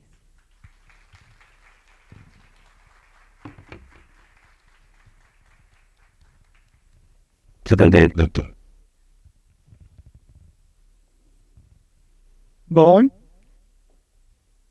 eu sei como interromper, né, a fala de duas professoras tão instigantes, né? Então não dá para interromper, a gente vai diminuir um pouquinho, né, o período de debate, né? Nós temos agora, deixa eu só parar aqui o cronômetro, nós temos agora uns 15 minutinhos, não é, Gisele? 20 minutinhos? Então, 20 minutinhos, a gente vai abrir para questões, perguntas. Acho que a gente vai fazer uma rodada com... A gente vai anotar aqui algumas questões, talvez 5 intervenções, e a gente faz dá a palavra a elas, tá bem? Ok, então estamos abertos aí. Meninas?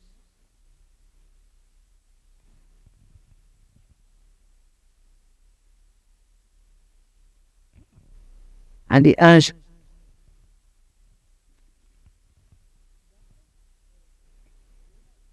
Sim.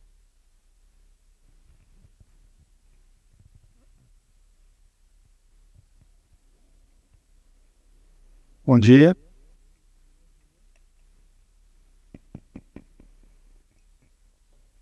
Bom dia, meu nome é José Ângelo, sou professor da UFMG. Eu queria fazer uma questão, primeiro parabenizar pelas falas muito instigantes, muito ricas. Queria fazer uma questão que não aparece um pouco na fala das duas, e diz respeito a uma dimensão da vida do professor iniciante, e não necessariamente diz respeito a vida escolar. Então, as falas das duas têm uma centralidade muito forte na questão da centralidade escolar, né? E dos saberes profissionais, não que isso não seja central mesmo, isso é fundamental. Mas acho que tem uma outra dimensão da vida do professor iniciante, que é uma vida que não diz respeito especificamente ao mundo do trabalho, né? Quer dizer, esse professor iniciante é um jovem adulto em processos de transição de vida, né?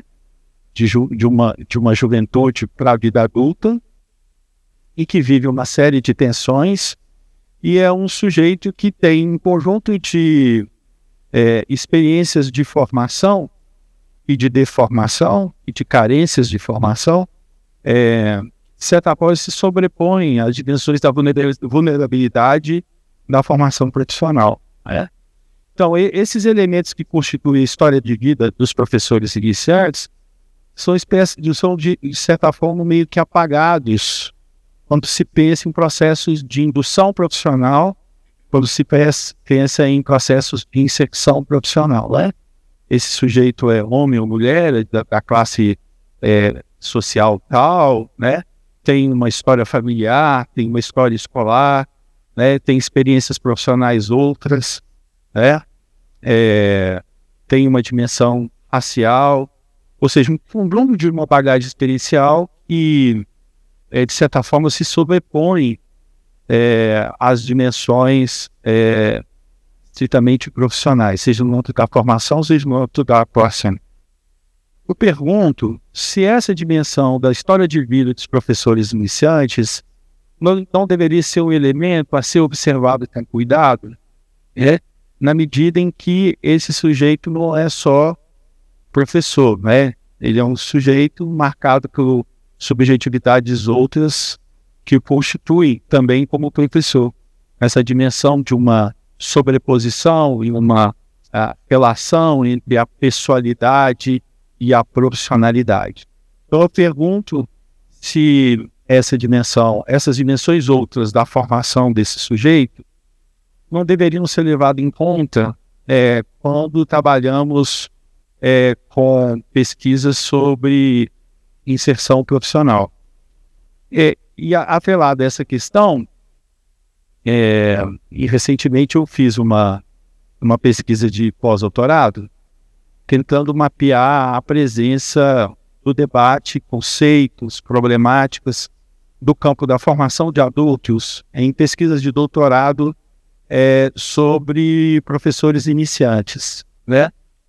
Esse tema da educação de adultos, ele praticamente é um tema inexistente nas pesquisas que eu consegui levantar. E atrelado a isso, assim, me chamou muita atenção isso, e eu queria perguntar a você se o tema da educação de adultos, não a educação de adultos como no Brasil é EJA, né? Educação de jovens adultos para aqueles que perderam o fluxo escolar, mas a educação de adultos no sentido de uma educação do sujeito alargado, né? Se o tema da educação de adultos não deveria ser uma problemática também presente em estudos sobre professores iniciantes. É isso. Obrigado.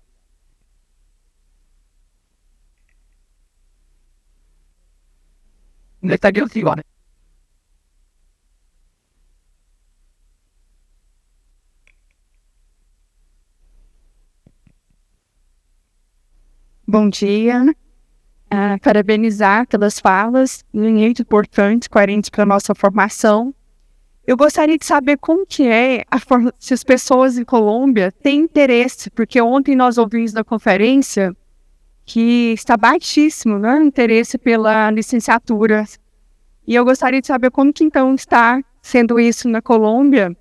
E outra questão também que perpassa a respeito da formação aí de professores iniciantes, quais seriam as possibilidades que nós poderíamos pensar para além dos programas, né? Enquanto professores de didática, estágio, se seria possível também, para além do que nós já estamos tentando cumprir em sala de aula, né? Porque a gente observa que os estudantes, em geral, eles não têm interesse, desistem. Então, assim, os problemas, né, estão postos, mas quais poderiam ser as possibilidades que nós, enquanto pedagogia, curso de licenciatura, poderia, e principalmente pela DCNs aí, o que ainda a gente poderia pensar. É isso, obrigada.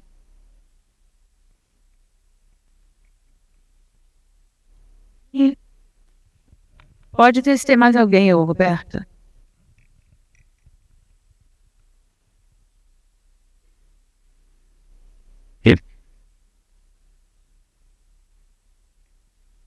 Noite. Bom dia a todas e todos. Sou professora da educação básica e agradecer a palavra, né, dos professores.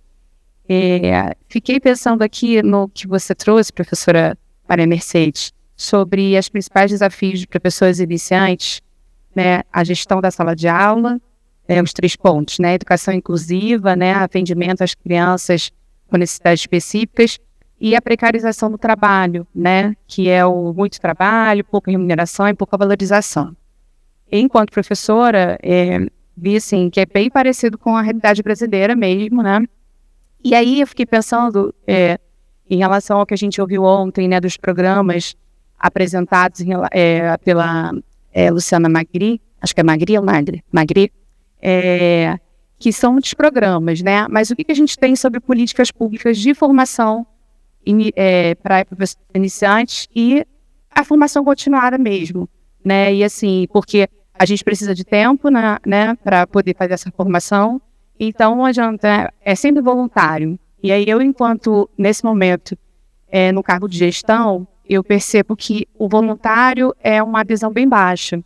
Então, de pensar assim, perguntar assim para vocês, assim, o que vocês pensam em relação a essas políticas públicas efetivas, né? Que contem nessa carga de horário de trabalho, né? Que tem essa remuneração, né? Enfim, eu acho que é algo que é o caminho. Quando penso nessa inclusão, na educação e inclusão, na gestão de sala de aula, quando você tem uma não precarização do trabalho, você vai buscar, né, de fato, assim, soluções, né? Não que a gente não busque mesmo para a precarização, acho que todos nós buscamos isso mesmo precarizados, mas eu acho que isso é o ponto-chave, pelo menos na minha opinião. Obrigada. Vamos aceitar mais a pergunta dela e a gente encerra. Bem, primeiro agradecer as falas, né? Muito instigantes. E eu queria fazer uma pergunta para as duas palestrantes, né? Na verdade, são 2 perguntas. A primeira é se nesses estudos começa a aparecer um pouco melhor o que é da formação inicial e o que é da formação continuada no período de indução, né? Porque, na verdade, quando a gente pensa na indução, a gente já está pensando num processo professor que já está trabalhando, mas o que esses estudos mostram para a formação inicial, né? Deve mudar, enfim. E a segunda questão é sobre a vulnerabilidade. A partir do momento em que o professor entende o contexto, leva em consideração o contexto, qual é o próximo passo, né? Porque eu fiz uma pesquisa, não muito recentemente, e na América Latina apareceram muitos trabalhos relacionados à vulnerabilidade e à recontextualização curricular, né? Então, a reorganização do currículo, a facilitação do currículo, adequação da linguagem do currículo, e eu penso que esses meninos e meninas que vivem nesse espaço vulnerável, eles merecem um ensino de qualidade, né, e bastante adensado, enfim. Então, só reconhecer o contexto é necessário ou não, e para além disso, quer dizer, o que fazer, né, com esse conhecimento todo, do ponto de vista da prática pedagógica. Não sei se eu fui clara, mas enfim, é uma pergunta que eu tenho me feito também. Obrigada. Ok. Então eu vou passar a palavra para as professoras. Como eu comecei por ela ainda agora começo por ela, ¿tá bom? Bueno, pues muchas gracias por las preguntas. Voy a intentar como unir algunas cosas. Profesor Ángelo, pues justamente al trabajar lo personal siempre trabajamos la historia de vida. En los encuentros que realizamos hay varias de las actividades que permiten que los maestros participantes recuerden qué ha pasado en su formación inicial, como esos modelos de maestros y maestras que tuvieron y que ahora cuando llegan al aula los ponen de presente, ¿cierto? También su historia familiar. En Colombia también muchos de nuestros maestros tenemos historia familiar de maestros, ¿cierto? Entonces todo eso se incluye, no lo vemos aparte y claro, vale la pena seguir indagándolo, es un tema pues supremamente interesante. En la Facultad de Educación donde trabajo, digamos, las matrículas de los estudiantes se ha disminuido. Hay, digamos, cada vez menos interés de ser licenciados. También me olvidé recordarles o mencionarles que en Colombia cualquier profesional puede participar en el concurso docente. O sea, un veterinario, un contador, un arquitecto se puede presentar al concurso docente y puede pasar y después hace un diplomado de más o menos 400 horas. Entonces, digamos, se ha visto un poco como una bolsa de empleo. No se niega que hay muchos profesionales que hacen muy bien su trabajo, profesionales no licenciados, pero de todas maneras es un cuestionamiento que le hacemos también, ¿cierto?, al gobierno, a las personas que en su momento instalaron esa política. Entonces, si cualquiera puede ser profesor, pues obviamente no tienen que estudiar una licenciatura para estudiar.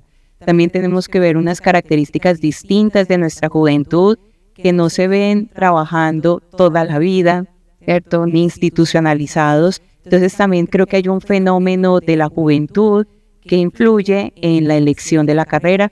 Estamos de acuerdo, como decía Isabel, que las instituciones, la administración pública tiene que hacer muchos más esfuerzos para garantizar mayor motivación de ingreso y permanencia. Porque también en nuestra facultad lo que está ocurriendo es que muchos de nuestros estudiantes son de muy bajos recursos, y aunque tengan una matrícula cero que no pagan, de todas maneras la manutención, ¿cierto?, mantenerse es un poco costoso, entonces desertan. Entonces también es llegar, permanecer y graduarse, ¿cierto? Eso hay que tenerlo en cuenta. Como les contaba, nosotros no tenemos política pública de inserción profesional, no hay. Sí hay política de formación de profesores, en general se ofrecen distintos cursos, hay distintas estrategias, incluso aquí Yesenia después les puede contar. Yesenia trabaja en el departamento de Antioquia, en la sección de calidad, entonces también ella tiene mucha más información para las personas que puedan estar interesadas. Trabajar inserción profesional es un diamante en bruto, ¿cierto?, como tema de investigación y de formación, porque no sabemos mucho de lo que está ocurriendo en esa etapa docente, pero además lo que sí nos está dando información es, alguno lo representa con el Dios Janus, la inserción profesional, ¿cierto?, como una puerta que nos permite ver a la formación inicial y ver la formación continua. Por eso es tan importante. Lo que nos está mostrando es que muchos de nuestros currículos, de nuestros planes de formación, van a un ritmo distinto que lo que se necesita en la realidad. Eso ya lo sabíamos, ¿cierto? Pero conocer lo que están viviendo los egresados nos ayuda a hacer ajustes que pueden ser ajustes rápidos, por ejemplo, en los cursos de práctica, que también preguntaba una de las profesoras. Muchas de estas estrategias las podemos incorporar rápidamente en las prácticas para ayudarles a los estudiantes a ver esa expectativa futuro. Todos esos rasgos de identidad profesional docente se pueden trabajar en las prácticas y ayudarles desde temprano a los estudiantes a entender qué significa la profesión docente, ¿cierto? Entonces creo que esas dos cosas van de la mano. Y finalmente creo que, como les contaba, la inserción nos permite ver para la formación inicial, pero también al futuro y a ver la formación continua. Lo que yo he visto es que no solo tenemos que ofrecer programas de posgrado. Los maestros necesitan otros espacios para formarse. Sí, necesitamos que sean certificados, que les den permiso, ¿cierto? Pero hay que abrir otros espacios. Yo no sé qué, ¿cierto? Hay que ser muy creativos, pero los profesores aprendemos de maneras distintas. Entonces hay que pensar que la formación puede ser variada, puede ser mentoría, puede ser grupo de práctica, pero no necesariamente el posgrado, porque el posgrado nos ayuda a formarnos, por ejemplo, como maestros investigadores, pero muchos de esos maestros cuando llegan al aula a veces no lo pueden ni hacer, ¿cierto? No pueden tener una continuidad para hacer investigación por distintos factores, incluso por él mismo, porque hizo un trabajo de maestría de un tema que no tiene nada que ver con la escuela. Entonces, hay que pensarnos distintas estrategias y yo los invito a que como que en este seminario, incluso este simposio nos puede dar ideas al final, ¿cierto? De cómo podemos renovar la pregunta de cómo aprendemos los profesores, cómo quisiéramos aprender, cómo quisieran que nos trataran, porque también lo que siento que a veces es que a los profesores es como lo de menos. Pero a nosotros, y coincidimos ahí con Giselle y con su grupo, a nosotros nos gusta lo bonito. Nos merecemos un espacio agradable, un buen cafecito, aunque no estamos en Colombia, ¿cierto, Giselle? Y que siempre nos hace la propaganda, pero aquí está también muy bueno el café, ¿cierto? Entonces, ¿cómo nosotros mismos nos procuramos unas condiciones distintas? Ese es el reconocimiento de nuestra profesión. Obrigada. Vou passar a palavra para a Isabel. Bom, primeiro eu quero agradecer a todos os colegas que nos perguntaram, né, que nos provocaram e nos deram a oportunidade de mais uma reflexão. Para o Ângelo, assim, bem objetivamente, considerando a sua pergunta, Ângelo, eu não tenho dúvida de que é necessário, é importante e ainda eu diria, bastante ausente, bastante obscurecido nos nossos processos de formação inicial, de formação continuada, a valorização das histórias de vida, né, dos nossos professores, como um ponto de partida e um ponto de chegada para esse processo de desenvolvimento e de aprendizagem. Mas eu não tenho dúvida de que nós não podemos esquecer que o professor, ele é um adulto.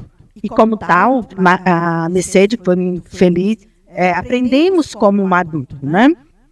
Então eu queria só reforçar, considerando que a sua pergunta é se essa dimensão deveria ou não ser levada em conta, né, no trabalho, né, na formação, no trabalho, nas pesquisas sobre a inserção profissional, né? E aí eu me lembrei muito da pesquisa que desenvolvemos junto com Gisele e Márcia, né, pela perspectiva da narrativa, em que trabalhamos com professores iniciantes e que o processo de pesquisa com professores iniciantes, ele, do início ao fim, tomou como ponto de partida as suas vivências, as suas histórias de vida, as suas narrativas em relação ao trabalho, à escolha pela profissão, a própria decisão de ser professor, né?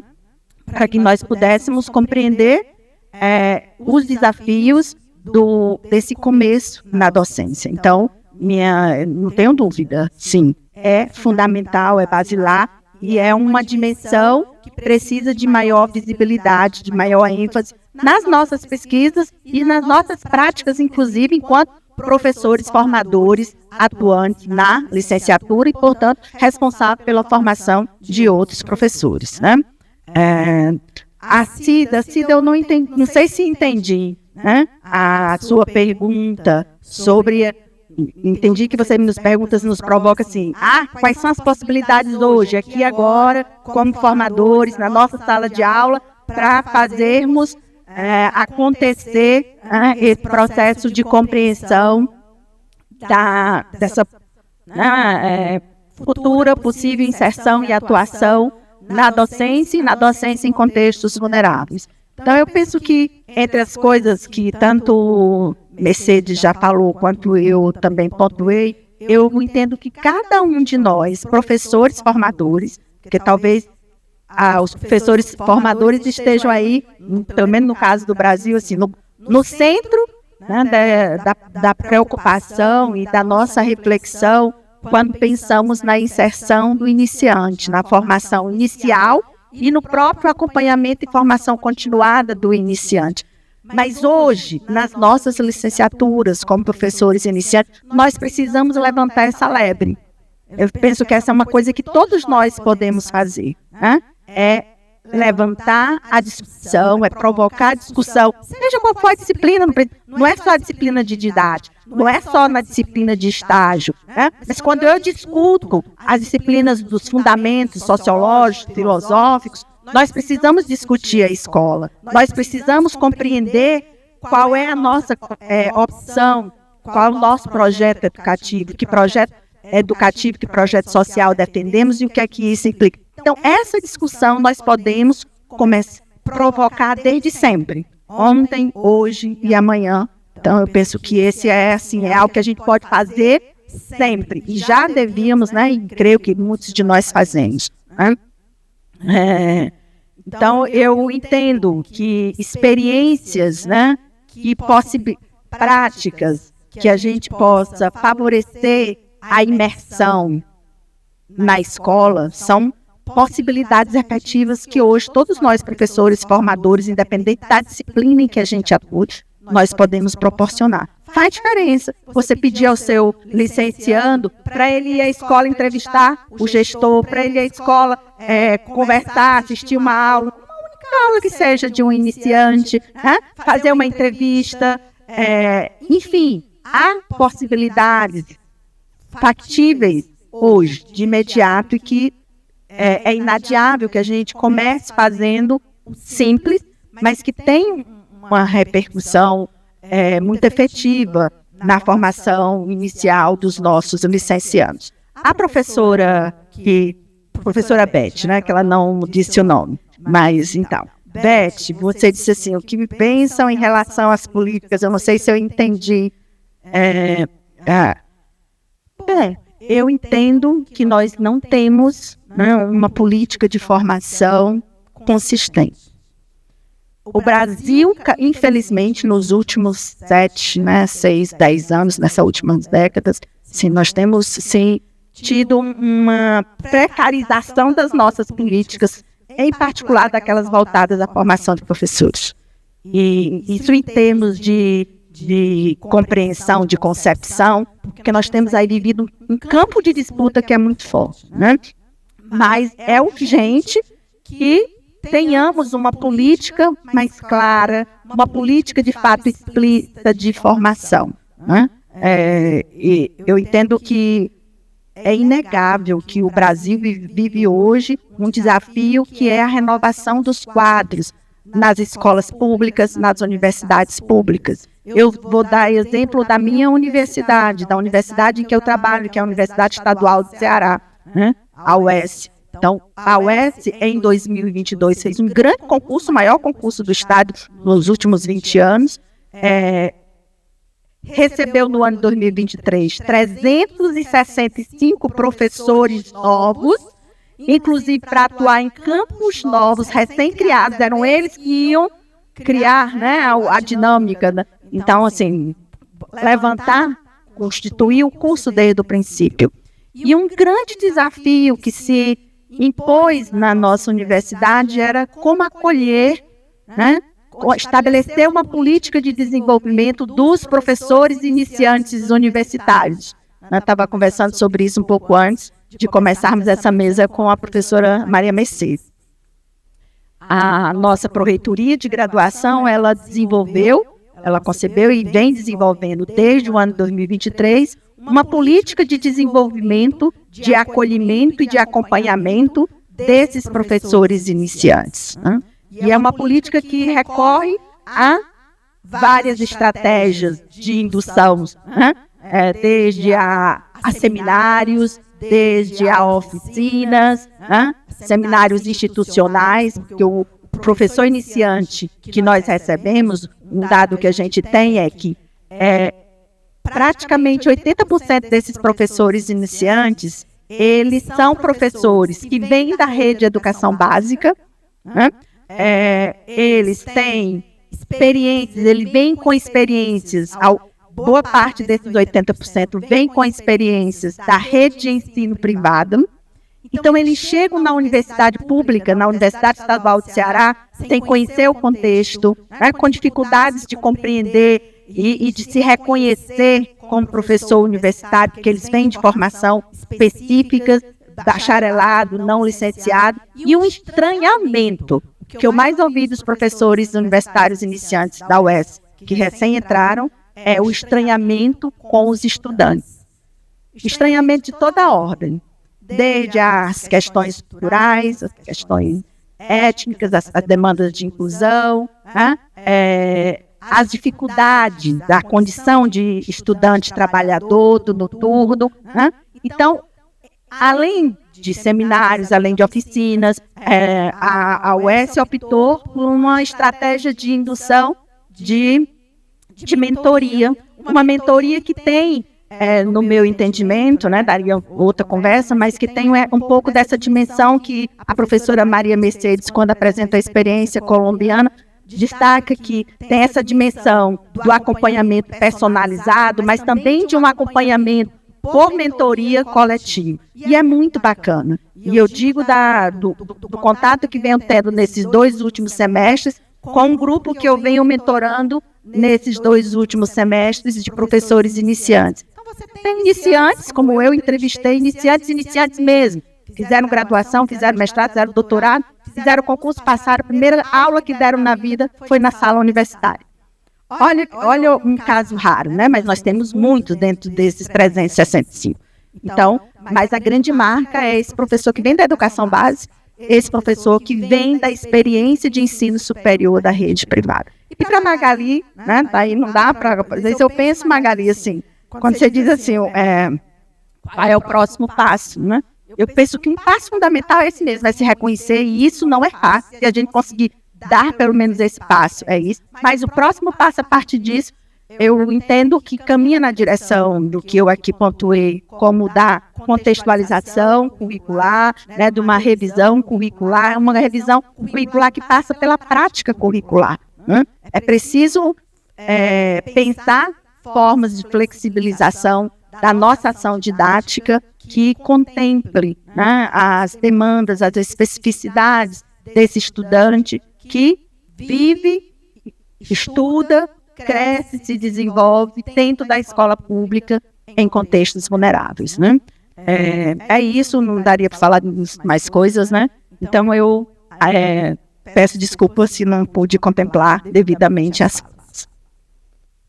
Obrigada, muito obrigada, Isabela, obrigada a Maria Mercedes, obrigada a todos que estiveram conosco nessa manhã, né, bastante provocativa, não dá para responder tudo mesmo, né, mas a gente continuou conversando, né, ainda temos o dia de hoje, temos o dia de amanhã, então agora nós vamos para Gisele. Graça. Todos tenistas, agradecer às meninas, tá? Sim. Só me permita agradecer as meninas da tradução, né? Laura e Maura? Isso, então, muitíssimo obrigada.